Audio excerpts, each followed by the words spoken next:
I saved the best topic for last in the longevity learning series, so thank you for joining us. I have a very special guest of mine, Dr. Tara Zinnamon. Hi. And it's crazy how 9 of these events have gone by so quickly. Like, I can't even believe that we have done that many of them. This originally started back in late January, and the seeds were planted from a longevity conference that I went to in December, and I was like, you know what, we should bring that learning here, and that was the goal. So we've created a community amongst all of you, and thank you for showing up. A couple of housekeeping things. There's going to be tours at the end. So if you're interested in a tour, we have members of our team that are here to kind of walk you through Love.Life so that you understand what we're doing and what the whole experience is like. They do offer day passes if you've never been, so you can also just have that own private experience and come to Love.Life and experience it that way. And today's topic is gut health, metabolism, and the microbiome. My experience with gut health, it kind of goes back far. And what I realized is that when you look at somebody's digestive tract and you're thinking about how you're metabolizing things, there's so much that we don't know. And a lot of people aren't aware of what we're about to talk about today. So it is a very important topic. And as I mentioned, save the best for last, Gut Health, April 1st. And we have gone through an entire series of so many topics that are dedicated to longevity, from women's health to hormone replacement in men and women, to understanding the hallmarks of aging, to activating your cells. And now we've landed here at the very last one in the series. Again, this is for informational purposes only. This is not for medical advice. I always have to put this at the beginning of these lectures, and this is me. I am a lead physician here at Love.Life, board certified in family medicine, trained in functional and integrative medicine, and I'm also a breast cancer survivor from my early 30s. So, what's the gut? I put this up because I used to work at a different company where somebody was scared to raise their hand because they didn't even know something as basic as what the gut is. And there could be people in this room that didn't realize that when you're talking about the gastrointestinal tract, it's from mouth to rectum. It's not just about what happens here in the middle. It's actually a really long tube. I think it's 9 meters long. And we're not just talking about this midsection. We're talking everything from there to there. So why is it important? We know that gut health is literally the foundation and central to almost everything else, meaning not just how we digest and metabolize things, but our immune system, to hormones. We're going to learn about neurotransmitters and brain health from Dr. Tara. We talk about its impact on disease. And so that's why the gut is important. That's why it's so important for you to know about it. And we know that in functional medicine, when we think about root cause medicine, helping to understand conditions and disease states, gut health is really crucial. We know that there is something called the gut-brain connection, connecting points between the gut and what happens in our brain. We know that there are certain hormones that are actually produced here. It's not just about the thyroid and the adrenals and the ovaries and the testes. It's actually hormones that are produced in the digestive tract. We also know that neurotransmitters, hormones in the brain, do actually start in the gut for many of them. We also know that your immune system, there are cells that line the immune system. There are cells that line the gut that are part of your body's immune system. And so when you're not feeling well and you're feeling ragged and run down, oftentimes the gut microbiome is a way for us to support that. We know that the nervous system regulation is very important because of that connection between the gut and the brain, and we're going to dive into that today. We also know that how well you sleep. Serotonin mainly is made in the gut. It converts to melatonin, and that is what also helps to support our sleep. And skin health. I always think about the gut as being a window to what's going on even on the surface. So people who are experiencing rashes, people who have a lot of dermatitis and food sensitivities, people who have acne, oftentimes what's happening in here from mouth to rectum is also reflecting on what happens on the outside. So if you're experiencing skin issues, oftentimes the gut is really important for that. And as simple as we can make it, mouth to rectum, it's really just one long pipe. But interestingly enough, when you take an onion, you can see that there are many different layers that are also involved in that pipe. So think of this as the outside of the pipe, and you also see that there are other layers that go along with it. A normal gut, through those onion layers that line the actual piping of our digestive tract, this is what it looks like. And then there's this concept called leaky gut, where instead of having these nice tight junctions to keep all of the food in one area, you're also seeing a lot of spaces that are happening in the lining of your digestive tract. So there's holes and gaps that also create problems. And I've defined that for you right here, leaky gut. In medicine, it's a much longer word. We call it intestinal permeability.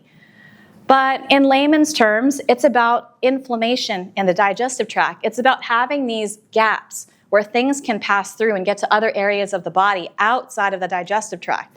So think about toxins, undigested food particles. We're also thinking about unwanted bacteria that can enter the bloodstream and go to other areas that we don't want it to. So some of the common symptoms of that your gut may be off, and we'll go over some of the more minute ones after, but bloating. If after you eat, all of a sudden you see this digestion, the digestion feels like it's slow, and you start to see this kind of expansion of the gut, that has to do with a lot of the gut permeability, that has a lot to do with inflammation. That's literally inflammation in the gut. You've got gas that can be created. I am lactose intolerant, so that happens to me very often. But again, it's abdominal pain of that motility not being able to move the way it could, in consistent bowel movements. Also, recognizing how often you are or aren't going to the bathroom. That's also very important. Burping, belching, you've got diarrhea, you've got constipation and acid reflux. And these are the very common symptoms that the body is not so much whispering, it's shouting that there's something wrong. Then the kind of not common symptoms that may feel like a little whisper because they get interspersed with all the other elements of our day. You've got fatigue. You've got brain fog. You've got the fact that you're not sleeping well, which again is very closely tied to serotonin, to vitamin D, to so many other elements of the way that we're moving about our lives. You've got anxiety, which can sometimes come directly from these gut issues. You've got immune issues, which again, the immune system and the gut are very intricately tied and linked. You've got rashes and acne, hormonal conditions, again, hormones in the gut, very closely tied. Mood swings, because your hormones are associated with your gut. You've got yeast infections and UTIs and just not feeling well, a general malaise. So all of these can be the kind of quieter whispers of the gut, but can be very easily associated with a different cause. Another comment I'd make is that when you see these not so common symptoms, doctors will commonly just treat one. They'll just treat the rashes or the acne. They'll just treat the fatigue. Maybe they're going to give you sleeping pills. Maybe they're going to give you something to relieve the anxiety. And they might not be putting the pieces together. They might not be understanding. And maybe that needs to be part of the step back for your care team, is to understand that these are not so common symptoms that could be tied into a bigger picture. And so it's not always just about treating just the rashes or just the acne. It's understanding that there are other things that are going on that could really be contributing to that. And that's where we talk about root cause.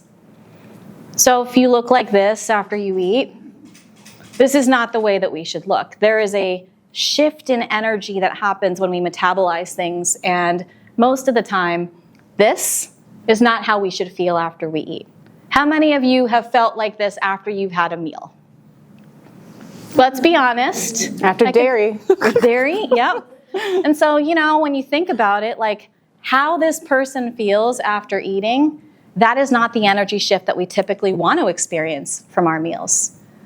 So here's a quick slide on some things that you can do. We talk commonly about eating whole anti-inflammatory foods, about making sure that you're staying hydrated throughout the day, about incorporating different pre- and probiotics, which we'll get into, about moving your body, about managing stress, and how important it is to listen to your body. Now we're going to shift gears from gut health, and we're going to put on this hat to really talk about metabolism and metabolic health. This has been a buzzword as of late. You've probably heard the term metabolic health probably within the last year or two. And really what it refers to when you think about metabolism is all of the different chemical reactions in your body that convert what you eat into energy that your body uses. So it's transferring energy from what we take in to using it throughout the body to support lots of different things, whether this is how you breathe, whether this is your digestion, or even your physical activity. That's metabolism. Now, metabolic health is more of a general concept that's really just talking about how our bodies function at a cellular level, and this is really more of just a general statement when we think about metabolic health versus metabolism and literal energy exchange. So at its core, metabolic health is about energy, how your body takes energy in from foods that you eat, as one example, how it uses it, and how it puts it out efficiently. So your physiological processes, ideally, we want to keep them optimal. What is metabolic health responsible for?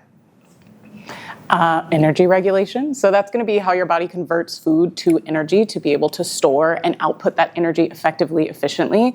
Hormonal balance. So key hormones, that's insulin, cortisol, thyroid hormones. I think that insulin and cortisol are very, very important. And we're going to actually get into how you can like slow down insulin spikes depending on when you eat, the order you eat. And then immune function. So a healthy immune system is going to reduce your risk of infection. But if that via the gut is dysregulated, your ability to fight off immune attacks to your immune system aren't going to be as effective, as efficient. Digestive health, so aiding in this nutrient absorption to be able to maintain this healthy, strong, impermeable gut microbiome. And then weight management, so making sure that your body isn't storing fat when it doesn't need to and is using that as energy as you move through the day and as you move through your life. And so I popped this up here because I love Dr. Casey. She wrote an incredible book called Good Energy, and I highly recommend that all of you read it if you haven't already. But this is a really bold statement to make. Nearly every health problem that we face can be explained by how well the cells in our body create and use energy. And that's important for us to think about. What we're metabolizing, how we're taking things in, and how our body is using it. And I think what's important there is when you read her book, she does a deep dive, a very much deep dive into what kinds of symptoms people experience, how to navigate, how to talk to doctors, how to talk to your care team about if you're experiencing these metabolic changes that are unwanted. Yeah, and I think it's interesting because there's this concept in Ayurveda, which is the sister science to yoga, that not you are what you eat, it's you are what you digest. So it's more so about the food that you're digesting, but you can also think about the stimuli that are around you. What are the other things that you're absorbing that you are or aren't digesting? And some of the common symptoms that you aren't digesting physically or emotionally, what's around you, fatigue. You've got brain fog, just feeling like if something's just not quite right, you're not as sharp. Weight issues, again, not being able to convert the food that you eat and using it as energy, whether it gets stored or whether it gets burnt up too quickly on the other end of the spectrum. You've got digestive issues. So again, if you've got slow digestion or really quick digestion, you've got hormonal imbalances and cravings as well. And I'd say when I think about medical practice, probably 60 to 70% of the patients that I see have one of these. And these are just the common things. But I'd say more than half are experiencing fatigue or brain fog or weight issues, and that's what they're coming to see us for. And this is, again, just the common stuff. And then the not common one, you've got poor stress resilience, just feeling that everything feels like it's so overwhelming. Constantly overwhelmed. You've got poor sleep, whether you're sleeping too much or sleeping too little. Chronic inflammation. Inflammation can also be a reason why maybe you're feeling overwhelmed, you have poor stress resilience, or maybe you're not sleeping enough or sleeping too much. Dry skin and brittle nails, and then also increased temperature sensitivity. So not being able to withstand cold or heat because your body can't regulate itself, which is a metabolic function. Besides poor sleep, I'd say the chronic inflammation here is probably the largest one because we know that this is one of the root causes and the drivers of nearly every medical disease that we know of. I wrote this article for The Good Trade, pretty recent, last month, 2 months ago, and I did a deep dive into metabolic health and explaining it. So if you're looking for more of an explanation, this is one way for you to get that. Go back. Go back. All right, so some things we can do. you're going to see that there is a pattern here when we talk about what you can do for gut health, what you can do for metabolism, the whole anti-inflammatory foods that are so nourishing for your body, how important it is to move after you eat, timing your meals, which we'll get into. Prioritizing sleep and circadian rhythm has also been on some previous slides, managing stress and making sure that you're staying hydrated. In Dr. Casey's book, she goes through a few different lab markers that are really helpful to help us understand metabolism and metabolic health. Here's an example of some of them. There are multiple layers to looking at lab testing, but this is just an example of some of the first markers that we're looking at. And at Love.Life in our advanced panels, we for sure include these markers and so much more. But this is just a snapshot of some of the more important ones that can be very helpful if you think you might be struggling with metabolic health and want to dive in. Now, we're going to get into the microbiome. So what's the microbiome? Generally speaking, the microbiome is this community of all these different microorganisms that live in and on your body, especially in the gut. We also know that, like we talked about with gut health and metabolism, this microbiome is super important for us to understand immune, hormones, neurotransmitters, etc. And so that's why we made sure that this is a topic that is definitely covered for that support. It's important for how you digest and absorb things because the microbiome and the bacteria that live in our digestive tract as we're honing in is going to help us absorb nutrients. We've talked about how important it is for immune function. There are immune cells that lie in the intestinal tract that are also very important for that. We're going to dive into the gut-brain connection. We've talked about metabolic health, about how we take in energy and how our body is meant to process and use that energy. And then, of course, disease prevention, because we know that autoimmune conditions, allergies, and different types of inflammatory conditions are all related to the gut microbiome as well. Lots of different areas in the body that have different concentrations of bacteria. You see that there is about 1 trillion bacteria in every square centimeter on your skin. Now that is a lot if you're just thinking about 1 square centimeter. We also know that the vaginal flora is very much tied to the gut flora.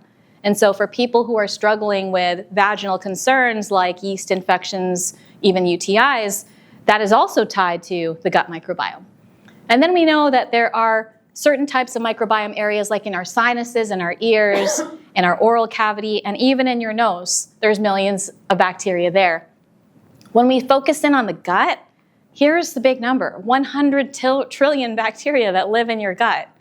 And this is why it's so important because one of the largest concentrations of all of this bacteria in your body is really in the digestive tract. We know that the number of bacteria in the gut compared to the number of cells in your body, look at that ratio, 10 to 1. This is why it's so important. And I bring up this really busy slide because I just wanted to point out that when we talked about sleep in a previous longevity learnings, we know that as your body is producing melatonin, it's producing it at night when you sleep in the pineal gland area, but it is also producing melatonin through near-infrared light that we get from sunlight and daylight. So we don't just produce melatonin when we sleep, we're actually also producing it during the day.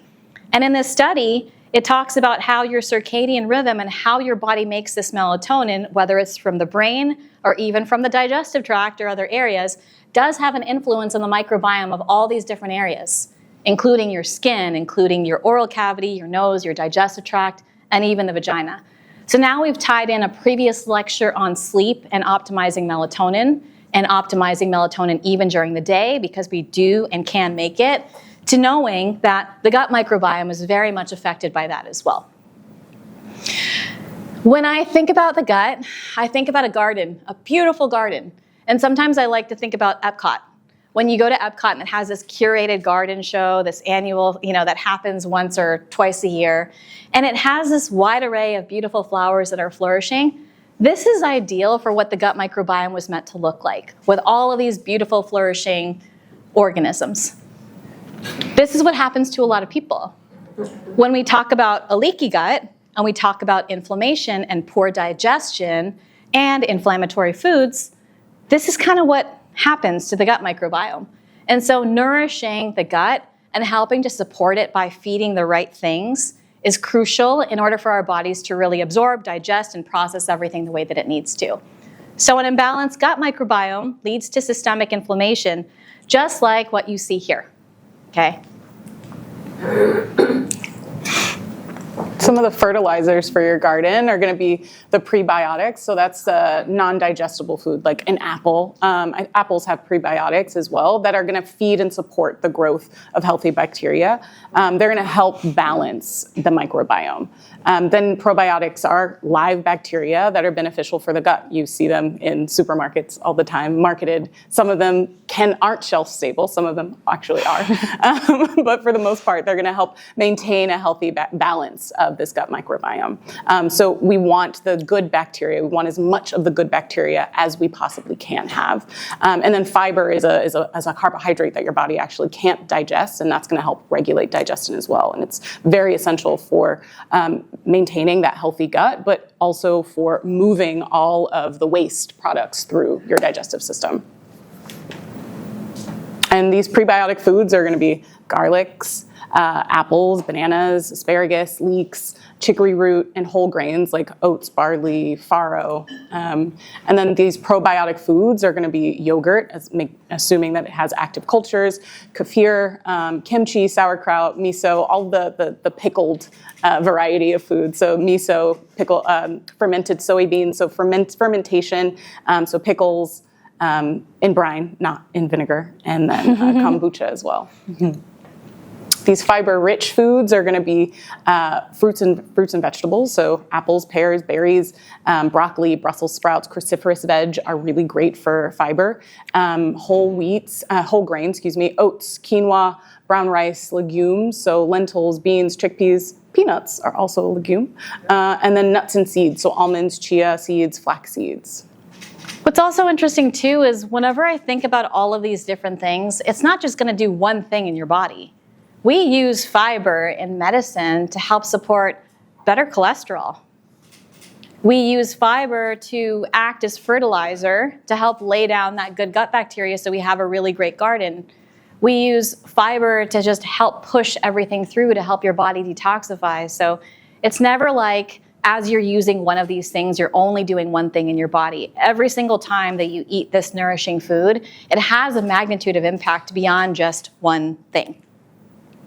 So think before you eat.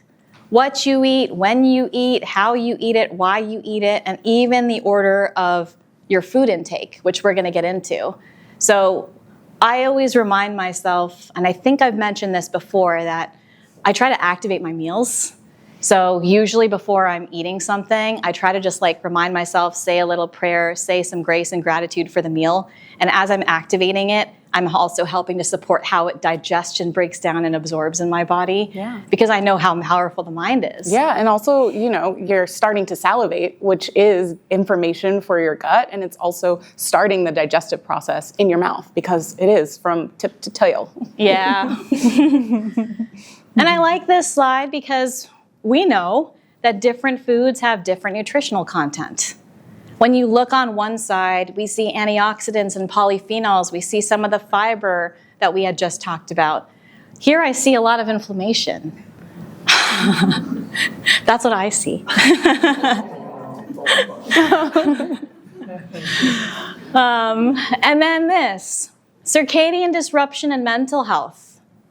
We know that the gut microbiome, we pulled this quote here. The gut microbiome exhibits diurnal rhythmicity as largely governed by meal timing, which regulates the host's circadian rhythms.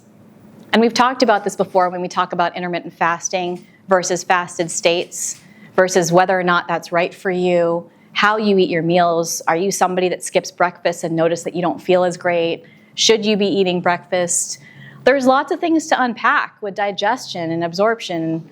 And at Love.Life, usually the registered dietitian and the health coach, they really break that down. It's not just the what, it's about the timing and how the order is coming in and nourishing your body. And some people have questions because they don't know if they're doing it right. And so it's important for us to acknowledge that and talk about it too. Mm-hmm. So I pulled this slide here from this article, spotlight on the gut microbiome in menopause. current insights, and this was from an International Journal of Women's Health. This is from 2022. When I look at it, it's a busy slide, so I'm going to simplify it for you. You see that there are changes in hormones, and I've brought this picture up before when we're talking about how estrogen has this wobbly transition until the hormone levels start to decline when women are going through perimenopause to menopause. And remember that menopause is absolutely no bleeding of any kind for approximately 12 months, and that's when we typically are defining a woman as being menopausal. But there are changes in the gut that your body is experiencing. I think I even mentioned in Menopause 3.0 about how even the immune system changes in the digestive tract as women are going through menopause. We also know that if the immune system changes, are there other body systems that are changing too, like your metabolism? 100%. So this is just a reminder that there are changes in your digestive tract and the gut microbiome that are actually happening for people that are experiencing this type of transition. Again, a busy slide, but I'm going to digest it, put it into digestible sections. See what I did there? We've got what's called the HPA axis, which is a hypothalamus, the pituitary, and adrenal glands. And this is going to affect a stress hormone called cortisol, which has been demonized, but we also need cortisol. So please don't try to go on a cortisol-free life diet. But on the other side, we've also got neurotransmitters, which I want to highlight, and cytokines, but mostly the neurotransmitters. So essentially the brain is connected through to the gut, but not only just the gut, our heart, our lungs, through this 10th cranial nerve, which is called the vagus nerve. It's the largest and longest nerve in our entire body, and it touches pretty much every system in our body. So our brain is directly connected to our gut through this vagus nerve. And when we're taking slow, deep breaths, I'm going to give a little demo, but essentially the vagus nerve passes through our diaphragm, which is kind of this hollow shape here that goes right above our belly, and it's right below our lungs. So our breathing directly connects our brain to our digestive system. So as we're slowing down the breath, we can start to stimulate both sides of this equation. So different neurotransmitters get released with slower breaths, with calming the entire state. And so what we digest gets processed differently based on slowing down our breath, based on the state that our nervous system is in. And then on the other side, it also can reduce cortisol. So it's reducing stress and can increase the amount of neurotransmitters that we have that are actually beneficial. So we're talking GABA, we're talking dopamine and serotonin. Dopamine kind of reward pathways, and serotonin, our happiness hormone, which also is associated with sleep, which also is associated with the sleep-wake cycle. There's so many. It's also interconnected, but essentially your brain is directly connected to your gut, and heart rate, breath rate are also going to be ways to mediate and to have a direct line for the line of communication between our gut and what's going on in the rest of our central nervous system. So I love what you said there, because in the previous longevity learnings, which was Longevity Learnings 8, we talked about the science of breath, and I was mentioning how a lot of people are shallow breathers. And we're breathing up here, right? So if we continue to breathe up here, we're anxious, we're not really engaging the diaphragm. Which would be here, which would be moving. Yes. Which would be activating and stimulating the vagus nerve. And we were talking about the autonomic nervous system, and part of the autonomic nervous system, it's in two branches, is the sympathetic and the parasympathetic nervous system. So the parasympathetic nervous system is going to be your rest and digest, which is directly associated and impacted by the vagus nerve, vagal tone, and also slowing down the breath, which helps aid in digestion. It turns on the rest and digest system, versus the sympathetic nervous system, which is our stress response, fight, flight, freeze, fawn. I think there's another F somewhere, and which would associate with our stress hormones, cortisol. So all the more reason for us to get rid of the shallow breathing, right? Like if we can focus more on engaging our diaphragm, then we're going to get all the benefits that Dr. Tara mentioned. Otherwise, that shallow breathing, we don't get that. We don't get the neurotransmitters. We don't get as much of the hormones. We don't get the better digestion that we're looking for. And here, very simple definition of the gut-brain connection. The pathway that connects your gut and its bacteria to your brain that influences both mental health and cognitive function. And Dr. Tara mentioned that this is the vagus nerve that helps to connect that. It's innervating everything, including the gut. Can't remember if I'm doing this or Yeah, reading you can. this, but the gut-brain connection. So this connection essentially means that our mood is associated with the way that we digest food, stress, neurological conditions, anxiety, depression, Alzheimer's, schizophrenia. Gut bacteria is going to send signals to the brain via the vagus nerve, that super large cranial nerve, and other pathways, which is going to influence neurotransmitter production. So again, like GABA, which is a calming neurotransmitter. We've got serotonin, which is our happiness hormone. And then we've got, what's the one I'm looking for? Dopamine. Dopamine, yes, dopamine, which is going to be associated with seeking out and reward. So it's not just like you get a hit of dopamine, it really is about the search for something. 70% of the immune system is located in the gut. So 70% of our serotonin levels are stored in the gut microbiome, which means that happiness is very impacted by what we're eating and how you're eating and how you're digesting. So imbalances in the microbiome can lead to mental health disorders, cognitive decline, increased stress sensitivity, and the like.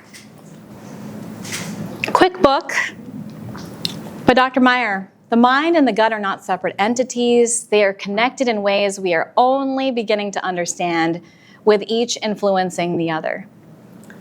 We forget that the gut and the brain are connected, and then we're reminded when we're experiencing anxiety, we're really struggling with mental health, that there is a tie to what's happening here. We're also reminded when we get sick, oftentimes doctors were also recommended to focus on the pre and probiotic foods, the fiber, really focusing on nourishing foods to help feed that good bacteria to create that garden. So there are ties to literally every body system when it comes to the digestive tract. And we have to acknowledge that.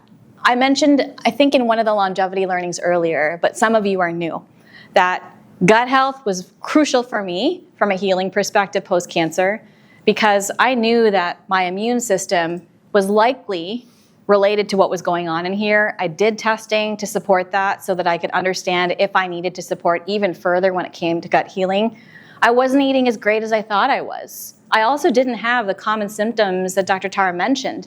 I had no symptoms except fatigue, the only symptom. And I attributed being tired to everything else.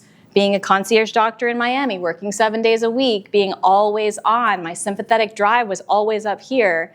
And because of that, I didn't realize that there was so much happening in here that was wrecking my body, because we just talked about how the immune system is also tied to how well the gut microbiome is and your digestive tract. So sometimes those not so common symptoms like fatigue could be something else. And not everybody that we see who is diagnosed even with things like colon cancer, sometimes they don't have any symptoms. And they're getting younger and younger, which is why the screening is starting to become younger and younger. And remember, the immune system, 70% of it or more, lies in the digestive tract. So how well we flourish the garden of the gut, super important. At Love.Life, our patients see myself or even Dr. Anna for consults. We do different kinds of diagnostic testing. For some people, they love data and they want to take a look at the gut microbiome. So we'll do testing to take a look at that. We do know there are fluid changes. So maybe what's happening right now needs additional support with different herbs or different probiotics or different foods that they're eating to help support that process. We also engage in lots of community events and have so much more to come. The infrared and dry saunas, the state-of-the-art fitness that we have, our spa and recovery modalities, and our expert care. Even in Chinese medicine, our Chinese medicine practitioner, Natalie, she also uses different types of herbs in Chinese medicine to help support gut health. She also was looking at different pathways from meridian channels to help support that as well. So it's not like only certain practitioners at Love.Life honor gut health. In fact, all of us do. There have been 9 longevity learnings, and these are a few of the partners that have donated something to help support this community. So I wanted to make sure that we acknowledge all of them. We had supplements that help support stress and anxiety. We had somebody attend the Woman in Bloom event that happened last month. Quicksilver Scientific gave us liposomal NAD. Thorne helped us with collagen protein. Vio2 also helped us with mouth tape, which was really interesting. And then we have Tomorrow Longevity, who also is providing a liposomal vitamin today for all of you to try. Juna, we had at one point everybody having in the room the detox water, the green water, And so that is also something that's very cleansing and supportive. And then we also had a CBD company who gave us some salve when we talked about breakthroughs in pain. These types of events wouldn't be possible without our videographer, Azusa, without Megan Driscoll behind us, without our team behind the scenes. Every email that goes out to you all, I can't thank everybody enough for what they've done to support this particular series. And the feedback continues. We've gotten the emails. We're going to continue this process. Our other experts on our team are going to continue the process with us. We've got Dr. Anna in the back. Metabolic Mastery is going to start next Wednesday. And so if you want to attend, that series is 4-part, and here's the QR code to attend that one. We also have a really fun special event with Steph Campbell, and this is about unlocking PCOS. What's cool about this event, Steph has been very public and open. She is a former patient of mine, and we worked together for years. As she healed through her PCOS, she became a coach to help support other women who are struggling with it, and she wants to show some of her labs. She wants to show some of the things that I use to help support her from a tools perspective to help heal her PCOS. And this is my email address. I've been very open about that. I really appreciate all of your feedback. If you have questions, you want to ask about something that happened at a previous longevity learnings, we do know that there will be a replay of every single one of the longevity learnings that we've had. I know that it's going to be private access for now on YouTube, so you do have to submit your email address, but you will then have access to watch every single one of the longevity learnings. And this is my email, and this is this is my Instagram and Love.Life's Instagram if you want to follow along and learn more. So we're going to take a quick break, move this aside so that we can talk, and I'm going to ask Dr. Tara some really interesting questions, and then we're going to give you all the opportunity to also ask her questions as well. Okay? So back in 5. I do want to be respectful of everyone's time. I feel like a deep sigh. I mean, like after 9 longevity learnings, I'm like, you know, it's kind of been a lot, but happy that we saved the best for last. So why don't you tell everybody how we met? How do we know each other? Yeah.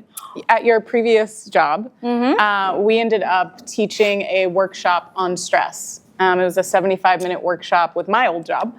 And we spoke for maybe, 45 minutes just about the science of stress. I interviewed you. It was amazing. And then it was like a full circle workshop where we also started to complete some stress cycles through with a little bit of breath work. It was like mixed modality. It was really cool. Me and Dr. Tara, we did a panel together at Soho House with a few others. And sometimes you just know when you meet somebody that their energy is just right. You're like, yeah, kindred, I know it. And I felt that way immediately. Yeah, same. Since we this did is 2 panels. Yeah. We've done, this is our 4th time hanging out. Cool. So before we get to all of your questions, I have a couple questions. Yeah. Dive into your PhD a little bit. Tell me a little bit more about, your project there, extensive work. So I'd love for everyone to hear about that. Yeah, so I ended up studying one of the most debilitating disorders, schizophrenia. And I think that a lot of my work had to do with checking in to see in the brain which neurotransmitters and which neurons were reduced in schizophrenia. So what we ended up, it was me doing all the work. What I ended up finding was that there's a reduction of inhibition. So what would dampen the activity in the brain normally, there's less ability to reduce activity in the brain in this particular area we were looking at, which was the auditory cortex, which we kind of linked towards auditory hallucinations, which are a characteristic trademark of schizophrenia. So that was my PhD work. But as I was doing my PhD, which can be incredibly isolating and lonely, I ended up needing to take a break. I took a 1-month break to do my yoga teacher training, which is where I was also introduced to Ayurveda, which is the sister science of yoga, which is very heavily nutrition-based. So I started kind of on the side as my little, if you're a video game player, I was doing side quest on the side of all of my PhD work, just around nutrition and other ways we can start to kind of bolster our wellness. So instead of focusing so much on dis-ease, I wanted to find ways that we could find more ease in the body, and we could kind of bulletproof as much as possible in our modern world with so many stressors, to be able to find ways to care for our nervous system, care for our mind, care for our bodies. So now I teach yoga, breath work, meditation, and teach a lot of the science behind all of these modalities, which it's lovely that Western science is finally catching up to like what all the yogis and all the like there. Buddhist monks have already and always known. Yeah. Going back to the schizophrenia patients, were there certain patterns from a health perspective? Like you were studying these patients, in and out. Yeah. Like I'm thinking about the gut-brain connection. I'm thinking about that. Like, are there certain like habits or lifestyles that you had noticed? It was definitely modern studies now are showing I did my PhD, maybe I finished in 2019.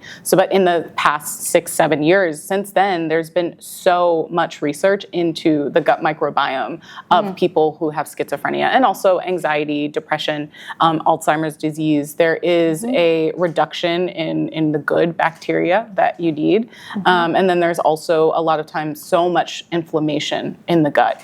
And there haven't been any kind of causative links or connections, but that's something that I did notice, even just reading through case studies and speaking to folks, seeing how many gut issues they did have. And at the time, I didn't put 2 and 2 together. It wasn't very common. It was something that, we're only focusing on the brain. Yeah. But to be able to broaden and then widen the cast of that net is so important, because your gut is immediately and directly communicating to your brain 24/7. Yeah. I like to open it up to questions. I don't want to ask everything, so.